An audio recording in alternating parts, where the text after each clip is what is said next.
Friends, இந்த வீடியோவில் வந்து தமிழ் ப்ரீவியஸ் இயர் கொஸ்டின்ஸ் வந்து பார்ப்போம். ஒரு 25 கொஸ்டின்ஸ் பார்ப்போம். ஃபர்ஸ்ட் கொஸ்டின், வெற்பு, சிலம்பு, பொறுப்பு.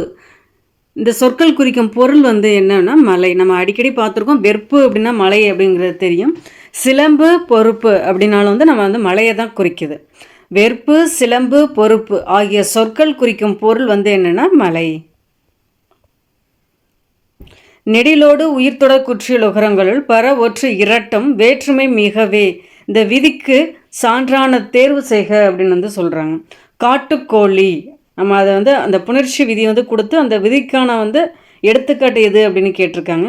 நெடிலோடு உயிர்த்தொடர் குற்றியல் உகரங்களுள் பர ஒற்று இரட்டும் வேற்றுமை மிகவே அப்படிங்கிறத கேள்வி. இதுக்கு கரெக்டான ஆன்சர் வந்து எது அப்படின்னா காட்டுக்கோழி. முன்னீர் வழக்கம் மகுடு ஓடில்லை. இதில் வந்து மகுடு என்பது வந்து பெண்கள் அப்படின்னு வந்து சொல்லுவாங்க. இது வந்து தொல்காப்பியத்தில் தான் இந்த வரிகள் வரும். முன்னீர் வழக்கம் மகுடு ஓடில்லை என்பது வந்து தொல்காப்பியத்தில் உள்ள வரிகள். அதில் மகுடு என்பது வந்து பெண். தொடை விகற்பம் எத்தனை வகைப்படும் அப்படின்னா 35 வகைப்படும் அப்படின்னாங்க. தொடை விகற்பம் எத்தனை வகைப்படும் அப்படின்னா 35.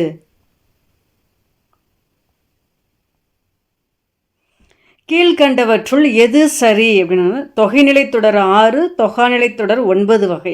அதோட வகைகள் தான் வந்து கேட்டிருக்காங்க. இதில் எது சரியானது அப்படின்னா தொகைநிலை தொடர் 6 வகைப்படும், தொகாநிலை தொடர் வந்து 9 வகைப்படும். ஐ, ஔ ஆகிய 2 எழுத்துக்களும் அழைக்கப்படும் விதம் வந்து எது அப்படின்னா சந்தி அகரம் அப்படிங்கிறாங்க. ஐ, ஔ ஆகிய 2 எழுத்துக்களும் அழைக்கப்படும் விதம் வந்து என்னென்னா சந்தி அகரம்.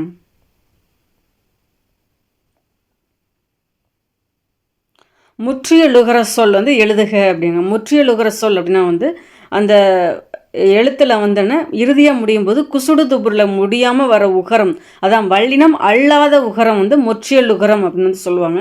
அப்படி இல்லை அப்படின்னா வந்து குறிலெடுத்த அடுத்து வந்து குசுடு துபுர் வந்திருந்தாலும் அது வந்து முற்றியலுகரம் அப்படின்னு சொல்லுவாங்க. மாடு அப்படின்னா வந்து குசுடு துபுரில் தான் முடியுது. அது வந்து நெடில் தொடர் குற்றியல் உகரத்தில் வரும். மூக்கு அப்படின்னு வருது பார்த்தீங்களா, அதுவும் வந்து நமக்கு வந்து குற்றியல் உகரம் தான். ஏன்னா கூல முடியுது.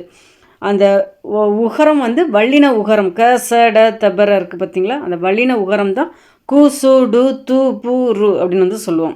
அதுதான் மார்பு, அதுவும் வந்து என்னென்னா நமக்கு வந்து வல்லின உகரம் தான். ஸோ இதெல்லாம் வல்லின உகரங்களை தான் வந்து முற்றியல் உகரம் அப்படின்னு குறிப்பிடுவாங்க. கதவு அப்படின்னா இவ்வு கூட்டல் ஊ தான் வந்து ஊ, இது உகரம் தான். ஆனால் வல்லினம் அல்லாத உகரம் அப்படின்னால இது வந்து ஒரு முற்றியல் உகர சொல். நம்ம கேள்வி வந்து முற்றியல் உகர சொல்லை வந்து எழுதுக அப்படின்னா கதவு தான் இதுக்கான ஆன்சர். அடுத்த கேள்வி பாருங்க.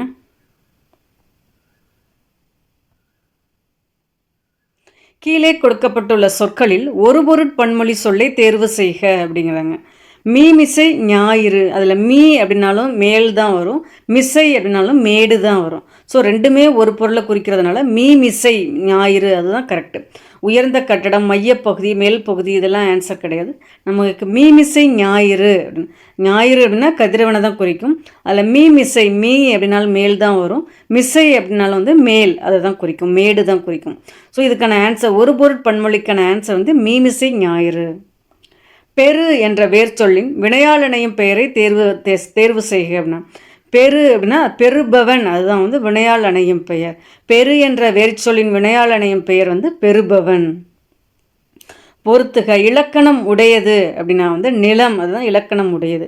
இதே மங்களம்னா இறைவனடி சேர்ந்தார் தான் மங்களம். இலக்கண போலி அப்படின்னா வந்து புறநகர், இது வந்து நகர்புறம் அப்படின்னு கூட சொல்லுவாங்க. புறநகர் அதான் இலக்கணப்பொருள். இடகரடக்கல் அப்படின்னா கால் கழுவி வந்தான் அப்படின்னா வந்து இடகரடக்கல். இலக்கணம் உடையதுனா நிலம், மங்களம்னா இறைவனடி சேர்ந்தார், இலக்கண போலி அப்படின்னா புறநகர், இடகரடக்கல்னா கால் கழுவி வந்தான். இந்த எடுத்துக்காட்டு இலக்கணத்தில் வந்து என்னென்ன வந்து எடுத்துக்காட்டுகள் வந்து புக்கில் கொடுத்துருக்காங்களோ அது பார்த்தாவே போதும். நான் நமக்கு வந்து என்ன கேள்விகள் வந்து இலக்கணம் வந்து ஃபுல்லாக வந்து அதில் உள்ள எக்ஸாம்ஸ் தான் வைப்பாங்க, நல்லா பார்த்துங்க. அந்தந்த அடிகளில் உள்ள சொற்களை முன்பின்னாக மாற்றிக்கொள்வது வந்து எவ்வகை பொருள்கோள் அப்படின்னா மொழி மாற்று பொருள்கோள். அந்தந்த அடிகளில் உள்ள சொற்களை முன்பின்னாக மாற்றிக்கொள்வது எவ்வகை பொருள்கோள்னா மொழி மாற்று பொருள்கோள்.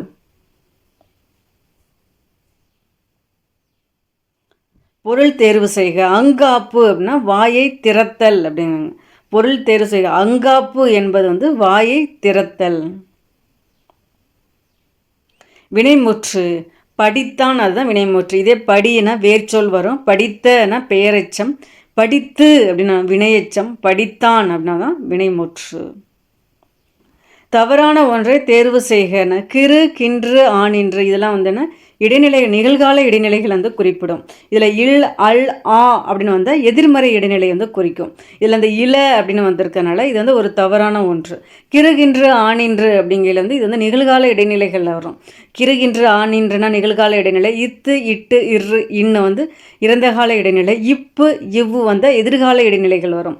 இதில் இல், அல், இன்னொன்று ஆ இது வந்து எதிர்மறை இடைநிலை வந்து வரும். ஸோ நமக்கு கேள்வி வந்து தவறான ஒன்றை தேர்வு செய்யணும். இந்த ஏபிசி 3க்கும் ஒரு ஒற்றுமை இருக்குது, ஆனால் டிக்கு வந்து கிடையாது. ஸோ டி ஆப்ஷன் தான் தவறானது. இணையில்லை முப்பாலுக்கு இந்நிலத்தே என பாடியவர் யார் அப்படின்னா வந்து பாரதிதாசன் தான். இணையில்லை முப்பாலுக்கு இந்நிலத்தே என்று பாடியவர் பாரதிதாசன். புரட்சி கவி பாவேந்தர் அப்படின்னா பாரதிதாசன் அவர்களை குறிப்பிடுவாங்க. அவரோட இயற்பெயர் வந்து சுப்புரத்தினம். இவர் வந்து சாகித்ய அகாதமி விருது கூட வாங்கியிருப்பாங்க. பிசிராந்தையார் என்ற நாடக நூல், அதை அண்டர்லைன் பண்ணிக்கோங்க. ஒரு கேட்டிருந்தாங்க பிசிராந்தையார் அப்படிங்கிறது வந்து என்ன நூல் அப்படின்னா அது ஒரு நாடக நூல். அதுக்காக சாகித்ய அகாதமி விருது கூட வாங்கியிருப்பாங்க 1969. இப்போதுள்ள கல்வெட்டுகளிலேயே மிக பழமையானது எது அப்படின்னா திருநாதர் குன்றம் கல்வெட்டு அப்படின்னு. இப்போதுள்ள கல்வெட்டுகளிலேயே மிக பழமையானது எது அப்படின்னா திருநாதர் குன்றம் கல்வெட்டு. காந்தியடிகளை அரை நிர்வாண பக்ரி என ஏளனம் செய்தவர் யார் அப்படின்னா சர்ச்சில். காந்தியடிகளை அரை நிர்வாண பக்ரி என ஏளனம் செய்தவர் வந்து சர்ச்சில்.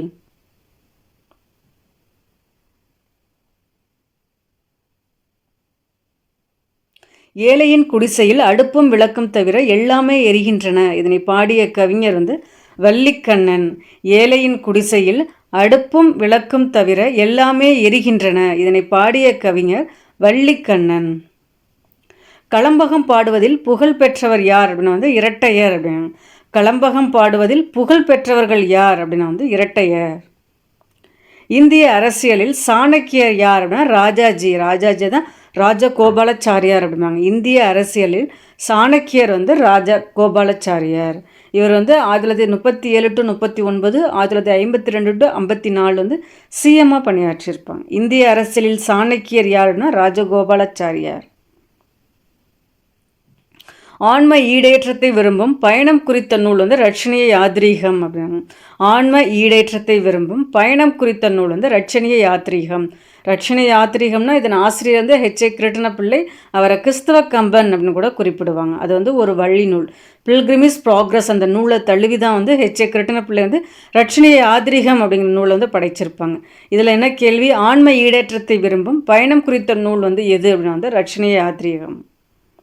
எல்லாருக்கும் எல்லாமும் என்றிருப்பதான இடம் நோக்கி நடக்கின்ற இந்த வையம் என பொதுவுடைமையை விரும்பியவர் யாருன்னா பாரதிதாசன் அப்படிங்க.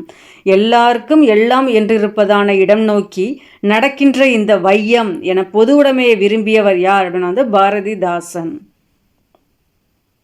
திருந்திய பண்பும் சீர்த்த நாகரிகமும் பொருந்திய தூய்மொழி தமிழ் செம்மொழியாம் என்று செம்மொழிக்கு இலக்கணம் வகுத்தவர் யாருன்னா பரிதிமாற் கலைஞர் அப்படின்னு. திருந்திய பண்பும் சீர்த்த நாகரிகமும் பொருந்திய தூய்மொழி தமிழ் செம்மொழியாம் என்று செம்மொழிக்கு இலக்கணம் வகுத்தவர் யார் அப்படின்னா பரிதிமாற் கலைஞர். இவருடைய இயற்பெயர் வந்து சூரிய நாராயண சாஸ்திரியார் அப்படின்னு சொல்லுவாங்க. திருந்திய பண்பும் சீர்த்த நாகரிகமும் பொருந்திய தூய்மொழி தமிழ் செம்மொழியாம் என்று செம்மொழிக்கு இலக்கணம் வகுத்தவர் யார் அப்படின்னா பரிதிமாற் கலைஞர். ஐஞ்சிறுங்காப்பியங்கள் அனைத்தும் யாரால் இயற்றப்பட்டன அப்படின்னா சமணரால் இயற்றப்பட்டன. ஐஞ்சிறுங்காப்பியங்கள் ஃபுல்லாகவே சமண சமய காப்பியம் தான். அது யாரால் இயற்றப்பட்டது அப்படின்னா அதை வச்சு ஆன்சர் போட்டுடலாம். சமணரால் இயற்றப்பட்டன. பெர்சிவல் பாரதியாரின் வேண்டுகோளை ஏற்று பைபிளை தமிழில் மொழிபெயர்த்த அறிஞர் யார் அப்படின்னா ஆறுமுக நாவலர் அப்படின்னா. பெர்சிவல் பாரதியாரின் வேண்டுகோளை ஏற்று பைபிளை தமிழில் மொழிபெயர்த்த அறிஞர் யார் அப்படின்னா வந்து ஆறுமுக நாவலர். இதில் ஒரு 25 கொஸ்டின்ஸ் பார்த்துருக்கோம் ஃப்ரெண்ட்ஸ். பிடிச்சிருந்தா லைக் பண்ணுங்கள், உங்கள் ஃப்ரெண்ட்ஸுங்களுக்கும் ஷேர் பண்ணுங்கள். சேனலை சப்ஸ்கிரைப் பண்ணலாலும் சப்ஸ்கிரைப் பண்ணுங்கள். தேங்க்யூ.